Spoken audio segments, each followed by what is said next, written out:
నమస్కారం గురువుగారు. నమస్కారం మా సృజన. గురుగారు, తిరుమల దేవస్థానంలో అడుగు పెట్టగానే ముందుగా మనకు ఒక వైబ్రేషన్ వస్తుంది. అది పాజిటివ్ కావచ్చు, నెగిటివ్ కావచ్చు. అలాగే తిరుమల శ్రీవారి విగ్రహానికి ఉన్నటువంటి శక్తుల గురించి తెలియచేయండి. అలాగే ఒకవేళ ఈ పాజిటివ్ వైబ్రేషన్ వస్తుంది కదా, ఆ వైబ్రేషన్ వచ్చినప్పుడు అవి సాధారణ మానవులకు వస్తుంది అనేసి అంటారా? ఒక్కసారి మా కోసం తెలియచేయండి. తిరుమలలో అడుగు పెట్టిన తర్వాత నెగిటివ్ వైబ్రేషన్ వచ్చే సమస్యే లేదు ఎవరికి కూడా, ఓన్లీ పాజిటివ్. అంటే గురువు గారు, కొంతమందికి దుష్ట శక్తులు కనిపిస్తాయి అనేసి అంటారు. మరి ఎవరికి కనిపిస్తాయి అవి? కరెక్ట్. ఇప్పుడు శ్రీ వెంకటేశ్వర స్వామి వారు అంటే వెంకట్ ప్లస్ ఈశ్వరుడు, వెంకటేశ్వరుడు అంటే విష్ణుమూర్తి, ఈశ్వరుడు.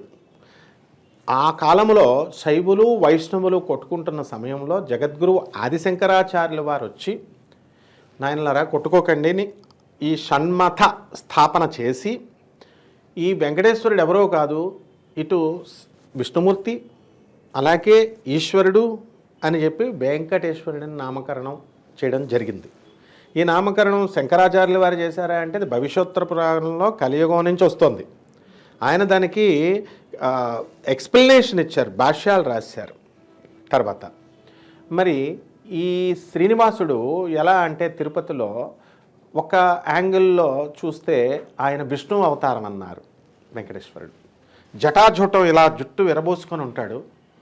దాన్ని చూసి వెనక నుంచి చూసి ఈ యొక్క శివుడు జటాచూటం ఇదంతా చూసి ఈయన ఎవరండి అంటే ఈశ్వరుడు అన్నారు.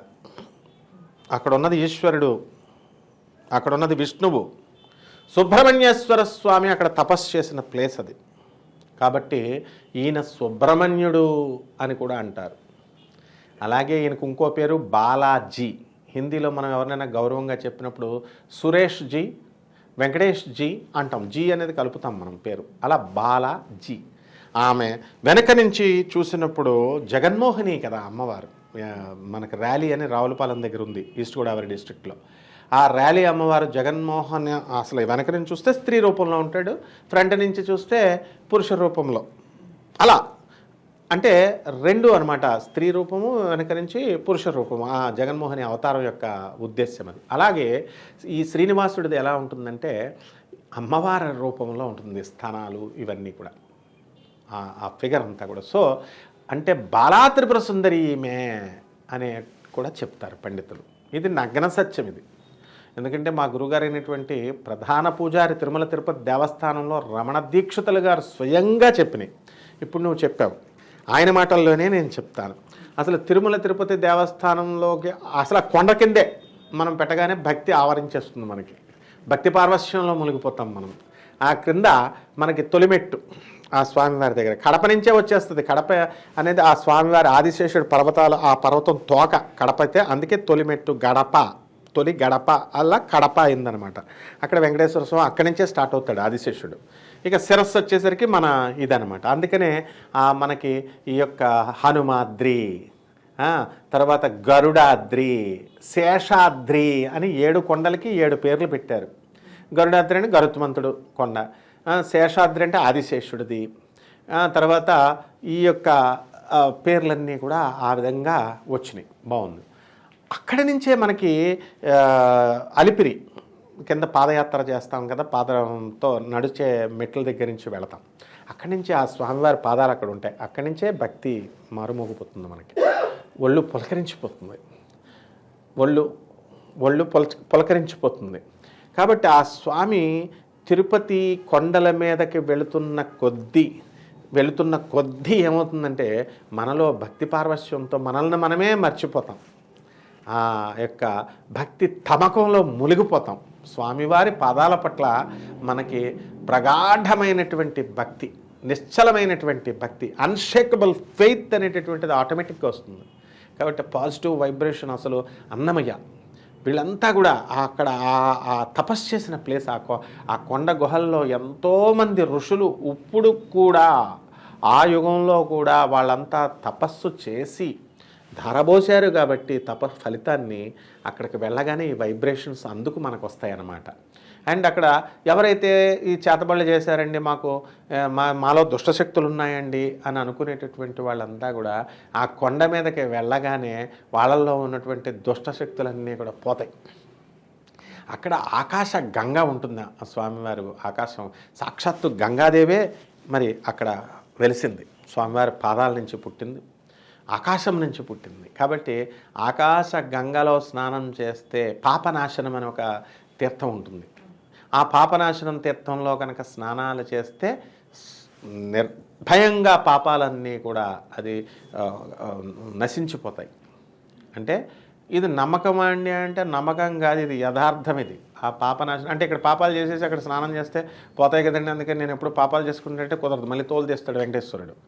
నువ్వు తెలుసో తెలియకో చేసినటువంటి పాపాలు ఏమైనా ఉంటే అవి ఇక్కడికి వచ్చి భక్తితో స్వామి నన్ను శరణం వేడుతున్నాను, నిన్ను నా పాపాలు నశింపజేయి అంటే ఖచ్చితంగా నశింపజేస్తాడు. And you should not do మళ్ళీ అగైన్. ఇక్కడ పునీతుడు అయిన తర్వాత మళ్ళీ పాపాలు చేయకూడదు. On that particular condition Shri వెంకటేశ్వరుడు నీ పాపాలను తొలగిస్తాడు. అంతేగాని ఇక్కడ చేసేసి మళ్ళీ నేను క్రిందకి వెళ్ళి మళ్ళీ పాపాలు చేసి మళ్ళీ వచ్చి స్నానం చేస్తానంటే కుదరదు, తోలు తీస్తాడు శ్రీ మహావిష్ణువు.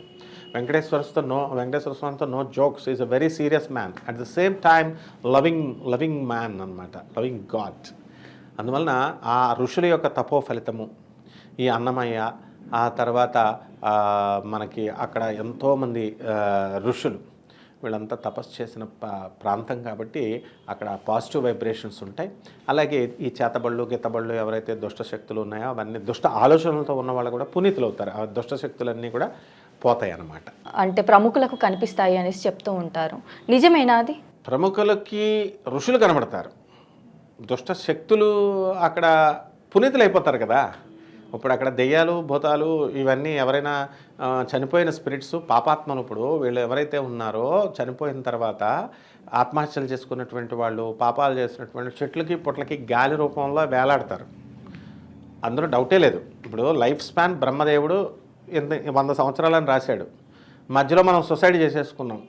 ఈ మిగతా శేషం 100 సంవత్సరాల దాకా ఆ 30వ సంవత్సరంలో సొసైడ్ చేసుకుంటే మిగతా 70 సంవత్సరాలు చెట్టుకో పుట్టకో వేలాడాలి. అక్కడికి వెళతారు. ఆ ఈవిల్ స్పిరిట్స్ కూడా ప్రార్థిస్తాయి, స్వామి నన్ను విముక్తిని చెయ్యి, జన్మ నుంచి తెలుసో తెలియకో నేను ఈ తప్పులు చేశాను అని ప్రార్థిస్తాయి. అటువంటి వాళ్ళందరికీ కూడా మోక్షాన్ని ఇస్తాడు స్వామి, ఉద్ధరిస్తాడు. అలాగే మహాత్ములకి, అంటే మహాత్ములు అంటే మళ్ళీ ఋషులు కాదు, భక్తుల్లోనే నిజమైన భక్తి ఉన్నవాళ్ళు, నిజమైన ప్రతిఫలాపేక్ష లేకుండా చేసేవాళ్ళు అంటే స్వామికి చాలా ఇష్టం. అంటే ఏ ఫలితాన్ని ఆశించకుండా స్వామి మంచి పనులు చేయాలి. అప్పుడు అటువంటి వాళ్ళకి ఖచ్చితంగా అక్కడ ఋషులు దివ్యశక్తులు వీళ్ళన్నా కనబడతాయి. మా గురుగారు అయినటువంటి తిరుమల తిరుపతి దేవస్థానంలో ప్రధాన పూజారిగా చేసినటువంటి రమణ దీక్షితులు గారు ఏం చెప్తారంటే, ఆ గుడిలో ఆయన మొట్టమొదటిసారిగా నేను శ్రీ వెంకటేశ్వరుడి యొక్క పాదాలకు నమస్కారం ముట్టుకున్నప్పుడు నాకు భయం వేసింది. ఎందుకని భయం వేసింది? మరి సాక్షాత్ విష్ణువు కదా ఆయన. తర్వాత మరి అక్కడ ఒక ఫీల్, కేవలం మానవులే కాదు, యక్ష గంధర్వ కిన్నర కింపురుష సర్వ ఋషులు పవిత్ర ఆత్మలన్నీ కూడా వస్తాయి స్వామిని దర్శనం చేసుకున్నప్పుడు. అక్కడ నేను ఉంటాను కాబట్టి, అక్కడ మిగతా పూజారులు వాళ్ళందరూ ఉంటారు కాబట్టి వాళ్ళకి ఆ గర్భగుడిలో దర్శనం చేసుకోవడానికి గర్భగుడి బయట మనం భక్తులంతా కూడా మనం వెళ్తాం కదా, ఆ మహాత్ములు వచ్చినటువంటి వైబ్రేషన్స్ మనకు వచ్చేస్తాయి, కనబడతాయి. అంటే కనబడటం అంటే ఆయనకు కనబడతాయని చెప్పలేదు మా గురువు గారు. ఇప్పుడు is very straightforward and gentlemen. భక్తులకు కనబడతాయి ఆ ఫీల్ అనమాట. ఎవరో వస్తే ఇప్పుడు అలికిడమ్మ ఇప్పుడు తలుపు వేస్తుంది, ఎవరో వస్తున్నట్టు అలికిడి ఎవరో ఈ గదిలో తిరుగుతున్నట్టు ఎలాగైతే మనకు అనిపిస్తుందో ఆ వైబ్రేషన్ ఒళ్ళు జలధరిస్తుంది. పవిత్ర ఆత్మలు ఆ ఋషులు దర్శనం చేసుకున్నారు, దేవతలు దర్శనం చేసుకున్నారు. ఇప్పటికి కూడా జరుగుద్ది అనమాట శ్రీ వెంకటేశ్వర స్వామికి. దీంట్లో ఏ మాత్రము అసత్యం అనేది లేదు. కాబట్టి అలాగే ఈ దుష్టశక్తులు ఇవన్నీ కూడా కనబడినటువంటి వాళ్ళకు కూడా విముక్తి అనేటటువంటిది లభిస్తుంది. దుష్టశక్తులతో వచ్చినటువంటి వాళ్ళకు కూడా దుష్టశక్తులు కోల్పోతాయి. మరి ఏదైతే అలికిడి అని చెప్పారో మీరు, అది సాధారణ వ్యక్తులకు కూడా అనిపించే అవకాశం ఉంది అంటారు? మనం అక్కడికి వెళ్ళి గోవిందా అనేటటువంటి నామంతో మా చిన్నతనంలో ఆ కొండంతా మారుమోగిపోయేది. ఇప్పుడు ఎక్కడుంది? వీళ్ళు సిగ్గుపడుతున్నారు యూత్. మేము మోడర్న్ చదువులు చదివేశాము, మేము ఈ చదువులు చదివామని మంచి భక్తులు ఉన్నారు, స్టూడెంట్స్లో కూడా మంచి భక్తులు ఉన్నవాళ్ళు, వాళ్ళు ఏం సిగ్గుపడరు. కానీ న్యాచురల్గా రోజులు గడిచే కొద్దీ ఏమవుతుందంటే మాట్లాడితే ఏమైనా సిగ్గు అనేటటువంటి భావంతో వాళ్ళు కొంతమంది పలకట్లేదు.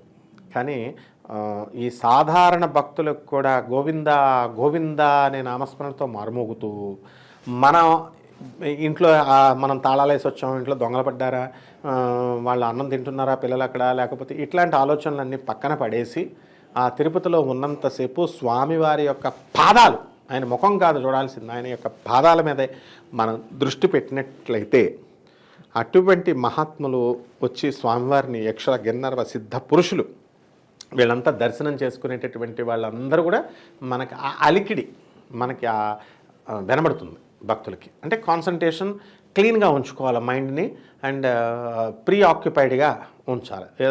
మిగతా అన్నీ ఎవరో ఏయో ఆలోచనలతో ఉన్న వాళ్ళకి వినపడం.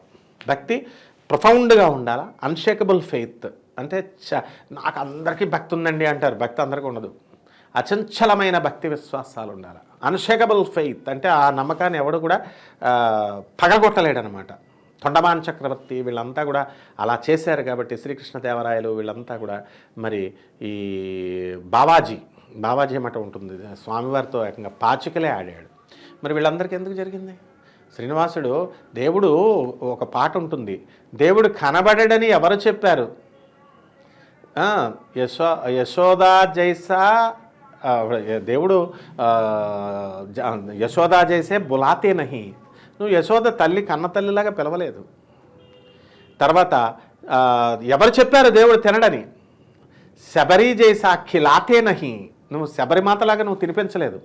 ఆమె కొరికేసి ఆ ఎంగిల్ చూస్తుంటే ఈ పళ్ళు తీగున్నాయని రాముడికి నోట్లో పెడుతుంటే ఈ ఆదిశేషుడు, సాక్షాత్ ఆదిశేషుడు అని లక్ష్మణుడికి ఒళ్ళు జలదరిస్తుంది. ఏంటి ఎంగిల్ చేసి శ్రీ మహావిష్ణువు అయినటువంటి మా అన్నగారికి పెడుతుంది అని చెప్పి ఈ యొక్క ఆదిశేషుడికి లక్ష్మణుడు అసహించుకుంటాడు. అరే అందులో ప్రేమరసం ఉందని ఈమె ఏం చేస్తుందంటే, ఈమె రాముడికి పెట్టి ఇంకొక పండు తీసి లక్ష్మణుడికి పెడుతుంటే అంటాడు. అంటే ఆమెలో ఉన్న ప్రేమరసాన్ని చూడు నాయన, పళ్ళ రసాన్ని కాదు అని అంటే అప్పుడు లక్ష్మణుడు తింటాడు. అన్నగారి మాట జవదా అడ్డ కాబట్టి. అంత కరుణామయుడు రాముడు, అంత కరుణామయుడు శ్రీనివాసుడు. కాబట్టి మనకి అంత భక్తి ఉన్న వాళ్ళకి ఖచ్చితంగా కనబడతాడమ్మా. యక్షగంధర్వ సిద్ధ పురుషులు అందరూ కనబడతారు. తిరుమల దేవస్థానంలో అడుగు పెట్టగానే ఒక పాజిటివ్ వైబ్రేషన్ వస్తుంది అనేసి చెప్పుకున్నాము. అలాగే లోపలికి వెళ్ళి విగ్రహాన్ని దర్శనం చేసుకున్న తర్వాత ఒక రకమైనటువంటి ప్రశాంతత వస్తుంది. ఎందుకు ఆ విగ్రహానికి ఉన్నత విశిష్టత ఏంటి అసలు? కలియుగంలో ఏకైక దైవము కలౌ వెంకటనాయకౌ అన్నారు. కలియుగానికి అధిష్టాత్రి, అధిష్టాత అంటే హీఈస్ ద బాస్. శ్రీ వెంకటేశ్వరుడే బాస్. మరొకళ్ళు వచ్చి నేను ఇప్పుడు కృష్ణుడు వచ్చి కృష్ణావతారం అయిపోయింది, ఆ జమానా అయిపోయింది కృష్ణుడు. ఆయనే కృష్ణుడైనా సరే ఇప్పుడు నేను కృష్ణుడిని పూజ చేస్తాను నేను ప్రతిరోజు. మరి కొంతమంది రాముడిని పూజ చేస్తారు. కానీ బాస్, ఈ యుగానికి బాస్ ఎవడు? ఇప్పుడు ప్రజెంట్ కరెంట్ సీఎం, ఇప్పుడు ప్రైమ్ మినిస్టర్ అంటే నరేంద్ర మోడీ అని చెప్తాం. ఎప్పుడో పరిపాలించిన మన్మోహన్ సింగ్ అని చెప్పం కదా. అలాగే ఈ కలియుగానికి బాస్ ఆయన. కాబట్టి పాజిటివ్ వైబ్రేషన్ వస్తుంది. అండ్ సమ్మోహన శక్తి ఉంటుంది మహావిష్ణువు దగ్గర. ఈశ్వరుడు బోళాశంకరుడు పాపం, ఆయన ఏంటి అమాయకుడు. నీళ్ళు ఓం నమ శివాయ ఒక చెంబుడు నీళ్ళు వేసేస్తే సరైన వరాలు ఇచ్చేస్తాడు. ఆడంబరాలు ఉండవు, పులి చర్మం కట్టుకుంటాడు, మామూలు కపాలాలు మెళ్ళ వేసుకొని పిచ్చోళ్ళ ఉంటాడు అనమాట. జట్టు కూడా సరిగ్గా దూకోడు. కానీ శ్రీ మహావిష్ణువు టిప్ టాప్. మీరు వేసే జీన్స్ ప్యాంట్లు లాంటి జీన్స్ ప్యాంట్లు, మోడర్న్ డ్రెస్లు ఆయన ఎప్పుడూ వేసి పారేసాడు అనమాట. అంటే ఆల్వేస్ మోడర్న్. శ్రీ వెంకటేశ్వరుడు లేటెస్ట్, ఏ రోజుకి ఆ రోజు అప్డేట్ అయిపోతూ ఉంటాడు. మీరు ఎలాగైతే జీన్స్ ప్యాంట్లు కొత్త మార్కెట్లోకి వచ్చిన డ్రెస్సులు అన్నీ వేసుకుంటారో అలా లేటెస్ట్ ట్రెండ్స్ అన్నీ కూడా ఫాలో అయ్యే వాడనమాట. అంటే బికాస్ అప్డేట్ అయితేనే కదా ఆయన మహావిష్ణువు, కలియుగానికి బాస్ ఆయన. కాబట్టి all the fashions comes from him. మనం వాడే జీన్స్ ప్యాంట్లు అన్నీ ఆయన వదిలేసిన తర్వాత మనం వేసుకుంటున్నాం. పట్టు పీతాంబరాలు అంటాం ఆయన పేరులో. ఇక్కడికి వచ్చేసరికి ట్రాన్స్ఫర్మేషన్ అయ్యి జీన్స్ ప్యాంట్లు, ఈ యొక్క షర్ట్లు, ట్రౌజర్స్ ఇవి మనం చెప్పుకుంటాం, టాపులు గీపులు అని చెప్పుకుంటాం. అండ్ ఆయన ఎప్పుడు కూడా తులసీమాల వేసుకుని ఉంటాడు. సెంట్లు పెర్ఫ్యూమ్లు, మీరు రకరకాల కాస్ట్లీ వస్తువులు మీరు సెంట్లు కొట్టుకుంటూ ఉంటారు. ఆయనకి ఎప్పుడు పెడుతూ ఉంటారు. అండ్ ద మోస్ట్ కాస్ట్లీ అంటే not in terms of money, monetary టర్మ్స్లో కాదు. అంటే అత్యంత ఉన్నతమైనటువంటి గంధం, స్వచ్ఛమైనటువంటి గంధాన్ని తీసి స్వామికి సమర్పిస్తారు. అలా సమర్పించినటువంటి కుబ్జాకి శ్రీకృష్ణ అవతారంలో కంసుడికి తీసుకెళ్ళి ఆమెకి ఇష్టం లేదు అసలు కంసుడికి ఇవ్వడం. కానీ బలవంతాన అష్టవక్రాలు పాపం ఉండే అంగవైకల్యం ఉన్నటువంటి ఆమె గంధము పువ్వులు క్వాలిటీ గంధాన్ని అది తీసుకెళ్తుంటే శ్రీకృష్ణ పరమాత్మ అలా కనబడగానే చిన్న కుర్రాడు బలరాముడు కృష్ణుడు రాగానే కంసుడుగాడే వాడు ఏం చేసుకుంటే నాకేంటి, ఇదిగో లీలామానుష విగ్రహుడు స్వామి వచ్చేసాడు అని చెప్పేసి వాడు ఏం చేస్తాడన్న స్పృహ వదిలేసి ఆ గంధం అంతా కృష్ణుడికి రాసేస్తుంది. ఆ పువ్వులన్నీ కృష్ణుడికి ఇచ్చేస్తుంది. ఇచ్చేస్తే కృష్ణుడు సుందరి అని పిలుస్తాడు. కొంటేవాడు కదా కృష్ణుడు. అందగత్తే అని పిలవగానే ఏంటి స్వామి నన్ను నా మీద జోకులేస్తున్నావా, నేను ఇంత అష్టవంకరాలతో ఉంటే నన్ను అందగత్తే అని దెప్పుతున్నావు స్వామి అంటే, లేదు సుందరి, నేను హోల్ హార్టెడ్గా హార్ట్ని చూస్తాను, నీ ఒక మనసును చూస్తాను, అంతేకాని తెల్లగా ఉన్నాం అందంగా ఉన్నాం అని ఫీల్ అయిపోయేటటువంటి జనాలకి గుణపాఠం చెప్పాడు స్వామి. ఆ అష్టావక్ర అయినటువంటి ఆమెని బొటనవేలి కాలితో ఇలా చిబుకను బొగ్గను పట్టుకొని ఇలా పైకి లేపుతాడు, గడ్డాన్ని పట్టుకొని. సకల సౌందర్య రాశి అయిపోద్ది. అంత అద్భుతంగా మనం ఆ శ్రీనివాసుడికి సమర్పించే ఈ పువ్వులు గంధాల వల్ల మనందరం కూడా సౌందర్యవంతులమైపోతాం. అంటే బాహ్య సౌందర్యం చూస్తారు ఈ జనం, బాహ్య సౌందర్యం కాదు, లోపల అంత సౌందర్యాన్ని అద్భుతమైనగా పేదవాళ్ళకి చేయాలా, గొప్పవాళ్ళ ఏంటి ఈ యొక్క help the poor help the needy అనేటటువంటి బ్రాడ్ మైండ్ని మనకిస్తాడు, సంకుచిత స్వభావాలు తొలగిచ్చేస్తాడు. కాబట్టి ఆ శ్రీనివాసుడు ఏంటంటే మనల్ని ఎంతవరకు బ్లెస్ చేస్తాడంటే భిక్షగాల్ని చక్రవర్తుల్ని చేసేస్తాడు. అలాగే పిచ్చి పిచ్చి వేషాలు వేస్తే చక్రవర్తులను కూడా తునాతునకలు చేసి భిక్షగాళ్ళని చేసి రోడ్డు మీద వసూలు చేస్తాడు. వెంకటేశ్వర స్వామి గుళ్ళో 10 రూపాయలు తీయండి చూద్దాం. 10 రూపాయలు తీస్తే మీ మొత్తం నీ ఆస్తి అంతా వసూలు చేస్తాడు. వడ్డీ వడ్డీ వడ్డీ కట్టిస్తాడనమాట. మొక్కి నువ్వు వేయనని చెప్పేసి ఎగ్గొట్టు, వడ్డీలు వడ్డీలు వడ్డీలు కట్టి వేసేస్తాడు. తులాభారాలు, నా చిన్నప్పుడు తులాభారాలు సమర్పిస్తామండి మా పిల్లలు పుట్టినప్పుడు అని మొక్కుకుంటాం, వదిలేస్తాం, మొత్తం అంతా వసూలు చేసేస్తాడు. He will bless like that and he will punish us with love. ఆ పనిష్మెంట్లో కూడా ప్రేమ ఉంటుంది. అంటే గుణపాఠం, ఒక తల్లి ఒక తండ్రి పిల్లల్ని చదవమంటే చదవట్లేదని ఇండిసిప్లిన్గా ఉంటే ఎలాగైతే కొట్టి మారుస్తారో ఆ విధమైన ప్రేమ ఉంటుంది. కాబట్టి వెంకటేశ్వరుడు శ్రీనివాసుడు ఆ లెవెల్ వరకు మనకి బ్లెస్ చేస్తాడు. ఆయన విగ్రహంలో సమ్మోహనం ఉంటుంది. ఎందుకంటే జగన్మోహిని ఆయనే, సాక్షాత్ పరమేశ్వరుడే. ఆయన జగన్మోహిని అవతారం ఎత్తగానే లవ్లో పడిపోతాడు. కాబట్టి ఈ లవ్ ఏంటంటే డివైన్ లవ్ అంటారు దాన్ని. అండ్ రాసలీలలు శ్రీకృష్ణ పరమాత్మ ఆయనే. మొత్తం తపోఫలితంగా 16,000 మంది ఋషులంతా కూడా రామావతారంలో స్వామి నిన్ను కౌగలించుకోవాలి ఒక్కసారి ప్లీజ్ అంటే నో, పుంసాం రంజతి రామ అన్నాడు. పురుషుల్నే రంజింపజేసేటటువంటి గొప్ప సమ్మోహన రూపము శ్రీరామచంద్ర ప్రభు. Not this lust, human lust లాగా దాంతో పోల్చకూడదు. Love, divine love. అప్పుడు నో, ఇప్పుడు కౌగలించుకునే అవకాశం కూడా మీకు ఇవ్వను నేను, బికాస్ ఐఎమ్ మర్యాద పురుషోత్తమ అవతార్. నా సీతకు మాత్రమే నేను ఇస్తాను హగ్ చేసుకునేటటువంటిది. అండ్ మీ యొక్క కోరికను నేను ఎప్పుడు ఇస్తానంటే కృష్ణావతారంలో ఇస్తాను అన్నాడు. కాబట్టి ఈ కృష్ణావతారంలో గోపికలు ఈ ఋషులే గోపికలు అయ్యారు. లేకపోతే తమాషాన ఏది అన్ని వేల లక్షల సంవత్సరాల తపస్సు చేసిన ఫలితం కాబట్టే శ్రీకృష్ణ పరమాత్మతో కలిసి డ్యాన్స్ చేశారు. అలాగే ఈ రాధమ్మ తల్లి వీళ్ళందరూ కూడా. కాబట్టి అటువంటి జగన్మోహన సమ్మోహన రూపము కాబట్టి వెంకటేశ్వర స్వామి విగ్రహాన్ని చూడగానే అరే ఈయన నాకు ఇవ్వట్లేదు, ఈయన సంగతి ఏంటో తేల్చేద్దామని వెళ్ళిన మనం మెస్మరైజ్ అయిపోయి దండం పెడేస్తాం. నా చిన్నప్పుడు నేను వెంకటేశ్వర స్వామి ఈయన అడిగిన ఇవన్నీ ఇవ్వట్లా, ఈయనతో నా కులదైవం అయినా సరే నాకు హక్కు ఉంది, నేను తిట్టుకుంటా ఈయన్ని, ఈయన నాకు వేస్ట్, ఈయన నాకు డబ్బులు ఇవ్వట్లేదు, నాకు చదువులో ఫస్ట్ ర్యాంక్ రావట్లేదు, I dislike him, I hate him అని చెప్పేసి వెళ్ళేవాడిని. ఆ జగన్మోహన్ రూపం చూడగానే స్వామి ఐఎమ్ వెరీ సారీ స్వామి అని చెప్పేవాళ్ళం. It is the case with everyone, ప్రతి ఒక్కళ్ళకి కూడా. కాబట్టి అందరూ కూడా ఆయన బలవంతాన ఇట్ ఇస్ ఎన్ఫోర్స్మెంట్ సెల్ అని ఉంటుంది మున్సిపాలిటీలో.